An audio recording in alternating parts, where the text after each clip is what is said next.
तो मापने के सबसे पहले क्या करना होगा आपको? सूत्र ना होगा जी, यही सूत्र सापेक्ष और चलो इसके अंदर एक अंतर है लॉरेंट वक्र और एक होता है गिनी गुणक। क्या होता है? पूछता है एग्जाम में कौन सा वक्र के हिसाब से या कौन सा गुणांक के हिसाब से गरीबी को मापा जाता है, कौन सा हिसाब से बेरोजगारी को मापा जाता है।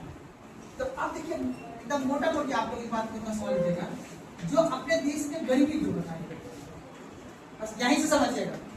अगर किसी देश की जनसंख्या अधिक है तो ऑब्वियसली बात है उस देश की कुछ व्यक्ति अपनी न्यूनतम मूलभूत आवश्यकता को पूर्ति नहीं कर पाएगा। अर्थात अगर किसी देश में, याद रखना है गरीबी में, अगर किसी देश में जनसंख्या क्या हो, अधिक हो और संसाधन क्या हो, कम हो, तो ऑब्वियसली बात है यहाँ पे दो क्वांटिटी करके लिखिएगा, सापेक्ष और। तो अभी हमने गरीबी का क्या परिभाषा बताया था बाबू, बताओ? गरीबी का मैंने क्या परिभाषा बताया? अगर कोई व्यक्ति अपनी मूलभूत आवश्यकता का भी पूर्ति ना कर सके वो क्या कहलाएगा? गरीब का। मूलभूत आवश्यकता में क्या था? रोटी, कपड़ा और ये सभी क्या है? अगर अपनी मूलभूत आवश्यकता को पूर्ति करने में व्यक्ति क्या है? असमर्थ है, क्या कहलाएगा? गरीब। अब उसके बाद याद रखना है इसी के अंतर्गत मैंने अभी दो बात बताया आपको। एक क्या बताया बाबू? सापेक्ष और एक सापेक्ष में क्या बोला, जल्दी बोलो? आय की असमानता। अगर कोई व्यक्ति अपने समाज के औसत आय समानता से अगर वो क्या है? कम है, तो वो क्या कहलाएगा? सापेक्ष। अगर कोई व्यक्ति अपने जीवन का अर्थात अपने जीवन का मूलभूत आवश्यकता का भी पूर्ति ना कर सके वो क्या कहलाएगा? निरपेक्ष। ये एग्जाम में पूछेगा सब, इसीलिए वो सब छोड़कर किसी से तुलना वो सब बंद है बात, ठीक है? बस आपको समझना है समाज के औसत आय से भी अगर आपका इनकम कम है तब आप होइएगा सापेक्ष। अगर आपने मूलभूत आवश्यकता का पूर्ति नहीं कर पाया तब आप क्या होइएगा? निरपेक्ष। अब सापेक्ष और निरपेक्ष के बीच एक क्या खींचा गया है? लाइन खींचा गया, रेखा खींचा गया कि कौन निरपेक्ष और कौन सापेक्ष। अब इस रेखा के तय पे ही हम क्या करेंगे? गरीबी का मापन करेंगे। गरीबी का क्या करेंगे? मापन। तो टॉपिक में गरीबी का मापन। अब एक तरफ लिखिएगा निरपेक्ष विधि और एक तरफ लिखिएगा सापेक्ष विधि। पहले सापेक्ष लिखे थे, पहले के सापेक्ष विधि, तब लिखिएगा निरपेक्ष। एक तरफ लिखिए सापेक्ष विधि और उसके बाद लिखिएगा निरपेक्ष विधि।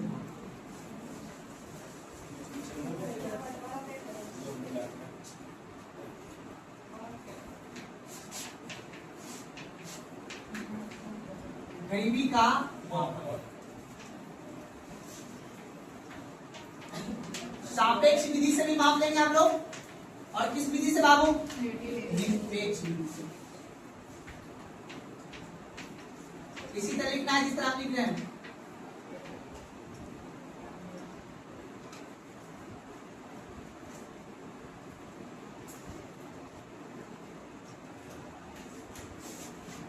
दिक्कत आप बताओ। सापेक्ष के अंतर्गत किसकी बात हुई थी? इनकम की। एक पॉइंट और जोड़ देना, जनसंख्या। अच्छा बताओ, अपन कहते हैं कि अरे यार अपन सऊदी अरब से गरीब है, बोलते हैं सऊदी अरब बहुत क्यों? क्योंकि जनसंख्या भी तो कम है। जितना उनके पास इनकम है ना, उससे इनकम अपने देश के पास ज्यादा है, लेकिन अपने देश के पास जनसंख्या भी क्या है? ज्यादा है। तो सापेक्ष गरीबी के अंतर्गत हम लोग जनसंख्या और आय का क्या करते हैं? तुलना करते हैं। लिखिएगा सापेक्ष विधि में, लिखिएगा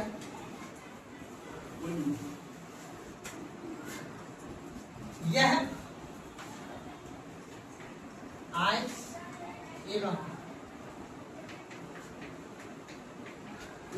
एवं जनसंख्या के मध्य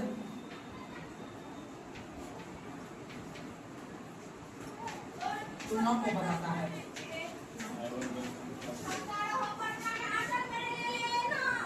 यह आय एवं जनसंख्या के मध्य तुलना को बताता है।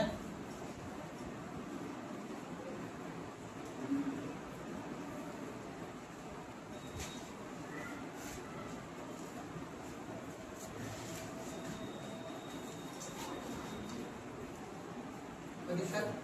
आज हम निरपेक्ष विधि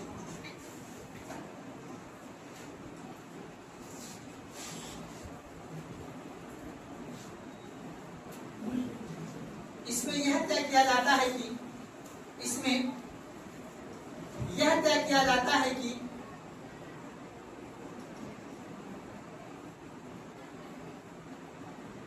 इसमें यह तय किया जाता है कि कितने लोग, इसमें यह तय किया जाता है कि कितने लोग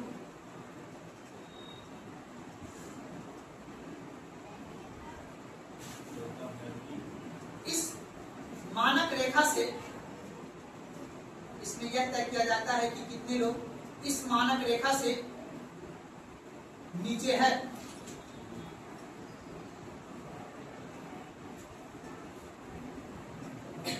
कोई दिक्कत है ना?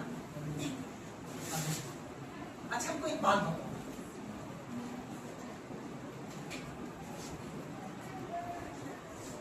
अपने देश में जब एक मानक रेखा तय करके ये बताया जाता हो कि बाबू कौन सापेक्ष गणितीय है, कौन निरपेक्ष गणितीय है, लेकिन कुछ देश ऐसा है, अमेरिका वगैरह, वहां पे सिर्फ अपने जीवन स्तर को देख के, लिविंग स्टैंडर्ड जिसको बोलते हैं, उसको देख के ये तय किया जाता है कि सापेक्ष है कि निरपेक्ष। अपने यहाँ एक रेखा तय करके, अच्छा आपको रोटी का प्रमाण मिल रहा है, इसका मतलब आप सापेक्ष निरपेक्ष नहीं। सुना है बात को? तो लिखिएगा आप लोग सापेक्ष गणितीय के अंतर्गत लिखिएगा, ठीक है? इसके अंतर्गत लिखिएगा, इसके अंतर्गत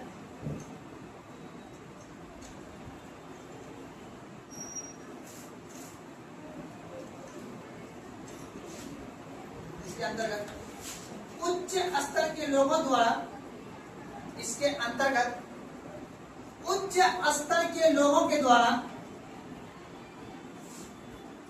इसके अंतर्गत उच्च स्तर के लोगों के द्वारा जो इनकम कमाया जा रहा हो,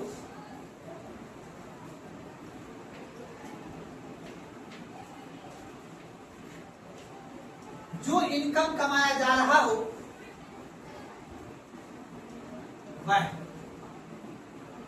वह निम्न स्तर के लोगों को, वह निम्न स्तर के लोगों को, लोगों का निम्न स्तर के जनसंख्या को, वह निम्न स्तर के जनसंख्या को, निम्न स्तर के जनसंख्या को उस आय का बंटवारा किस प्रकार किया जाए, उस आय का अर्थात उस इनकम का बंटवारा किस प्रकार किया जाए जिससे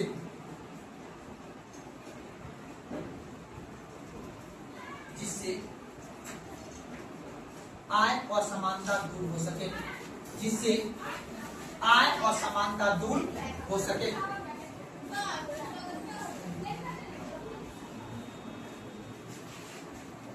जिससे आय असमानता दूर हो सके।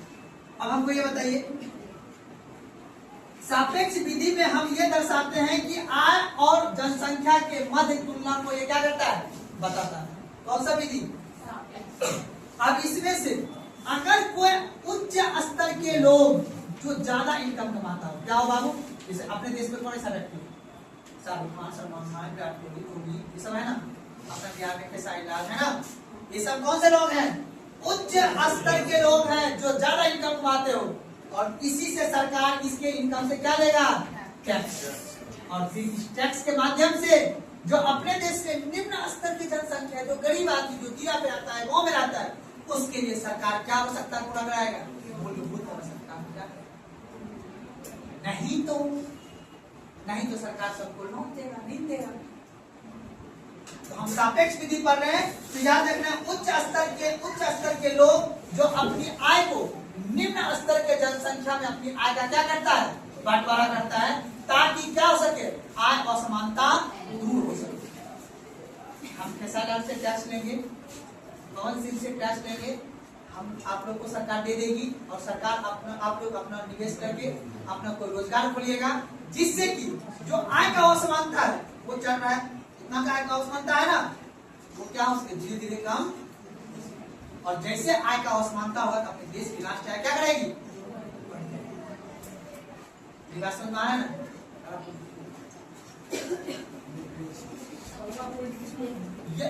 सापेक्ष में लिखना है, सापेक्ष पर लिख दीजिए, एक पॉइंट और लास्ट में। यह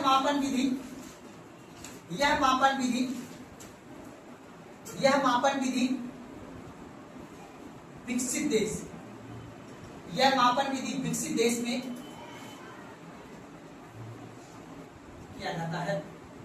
यह मापन विधि विकसित देश में किया जाता, अपन कौन है, विकासशील की विकसित, यह विधि विकसित देश में मापा जाता है। जैसे जैसे क्या होगा, अमेरिका, जापान, ब्रिटेन,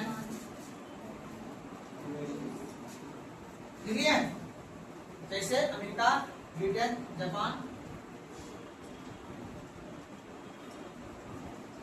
कोई दिक्कत,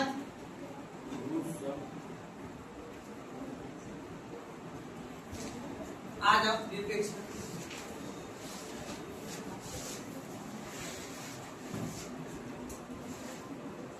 इसके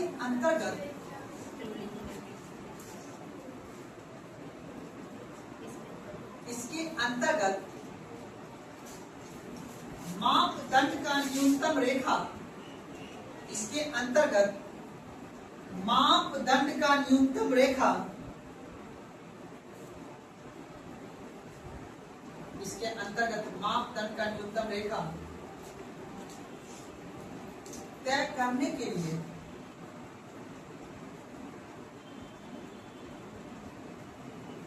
निम्न बातों का प्रयोग किया जाता है।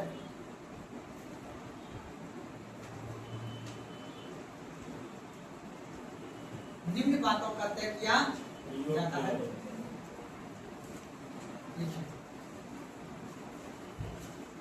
जैसे न्यूनतम उपभोग स्तर तक पहुंच नहीं होना, जैसे न्यूनतम उपभोग स्तर तक पहुंच नहीं होना, जैसे न्यूनतम उपभोग स्तर तक पहुंच नहीं होना,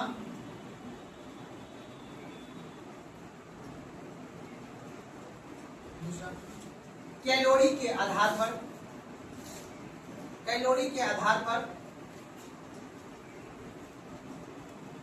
नेक्स्ट उपभोक्ता मूल्य सूचकांक के आधार पर, कैलोरी के आधार पर, नेक्स्ट उपभोक्ता मूल्य सूचकांक, इसको बोलेंगे सीपीआई ना, उपभोक्ता मूल्य सूचकांक के आधार पर, नेक्स्ट प्रति व्यक्ति आय के आधार पर, प्रति व्यक्ति आय के आधार पर, प्रति व्यक्ति आय के आधार पर, उपभोक्ता मूल्य सूचकांक के आधार पर लिखिए ना, उसके बाद लिखिएगा प्रति व्यक्ति आय के। इन चारों चीज के आधार पर हम एक रेखा तय करते हैं, कौन सापेक्ष है कौन, याद रखना। अपना देश में ये सापेक्ष विधि लागू अभी भी नहीं है, क्योंकि अपना देश में अभी बहुत ऐसे मुट्ठी भर आदमी ऐसा है जो बाबू कंपैरिजन लाइफ जीता है, बाकी सिर्फ आदमी घमंड में जीता है कंपैरिजन लाइफ। अच्छा अपना बेटिया को पढ़ा डीएवी में, हम भी भेजेंगे डीएवी वाले, उसका बेटिया को इंग्लिश समझ में आए या ना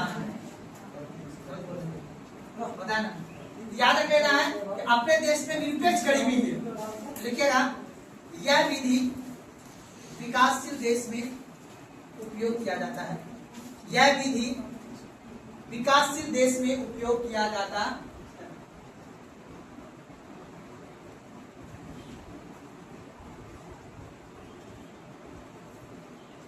जैसे भारत चीन उपयोग किया जाता, अपने यहाँ कौन सी गरीबी को मापा जाता है, निरपेक्ष, अमेरिका में सापेक्ष। कोई दिक्कत है ना, H4 की नोट लगाइए। जैसे मैं बस बता दो भारत की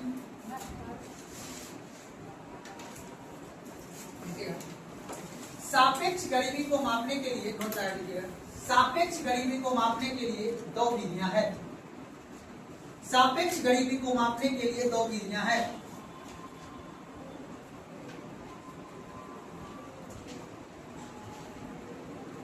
पहले लिखिएगा लॉरेंज वक्र विधि। लॉरेंज वक्र विधि। दूसरा लिखिएगा गिनी गुणांक। दूसरा लिखिएगा गिनी गुणांक। गिनी गुणांक।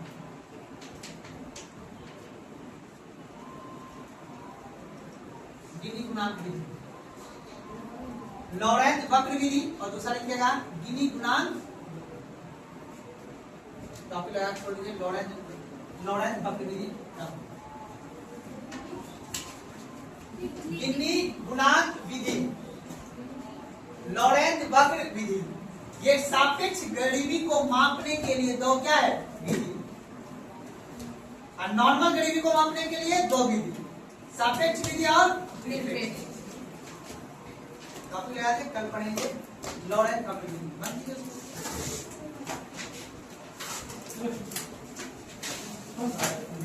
अमरजीत जी, पानी